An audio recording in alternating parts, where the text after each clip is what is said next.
We all wish we were better at remembering something, but many of us use the excuse that, my brain can only hold so much information. Or, I'm just really bad at remembering names.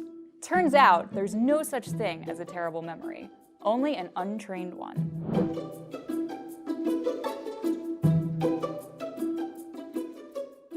For a national poll, 800 Americans were asked if they had forgotten one of these things in the last week. Results showed that forgetting someone's name was one of the most common memory lapses. The biggest reason why we're bad at remembering names is because we often don't hear the name. That is Kevin Horsley. He is one of the few memory champions in the world to complete the Mount Everest of memory challenges, which involves memorizing 10,000 digits of pi. You've had this experience before. You meet someone and they say their name is John. You don't hear the name and just move on. And you come back like, what was his name again? Because you actually didn't hear it in the first place.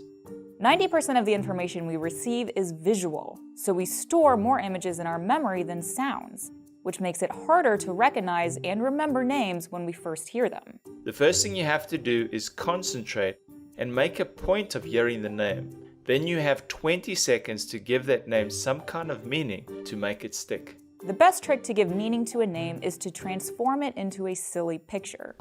For example, when you hear the name Horsley, you can picture a horse and Bruce Lee. For the name Orwig, maybe picture an oar wearing a wig. The more ridiculous looking the image, the better. It sticks in your mind because we don't remember things that are logical. We remember things that are illogical. So what you do is you stick it in your memory in an illogical way, and afterwards you can think about it logically. Once you can creatively picture any new information, you're ready for the next trick. Horsley calls it by a few names: the body method, the car method, and the journey. They all work on the same principle, that they are all things that are in your long-term memory. You know exactly what your body looks like, you know exactly what your car looks like, you don't have to think about it. The trick is to imprint new information onto old knowledge. And what you're really doing here is creating new synaptic connections in your brain, which makes it easier to remember new information and then convert it to long-term memory. For example, let's try learning all of the films that won the Oscars for Best Picture in the 90s using our body. Let's start with our feet. So in 1990, the film that won Best Picture for that year was Dances with Wolves. You can picture yourself wearing wolf-shaped slippers and dancing in them.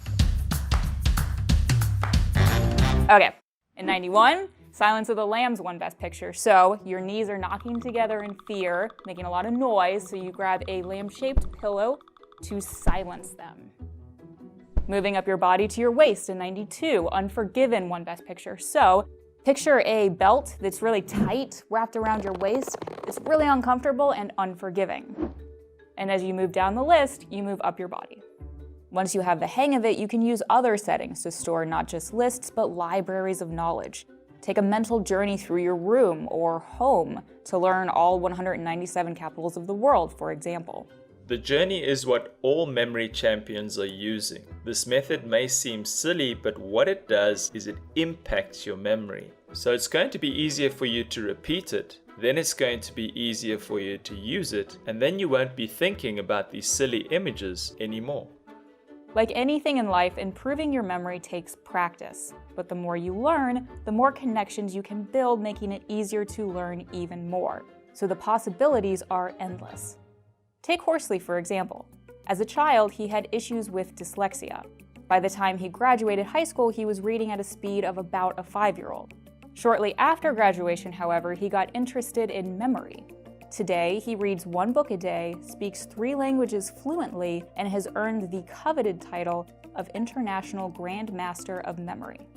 For me, it's been a journey. I've been studying this for almost 30 years, and every day I'm still learning something new when it comes to memory.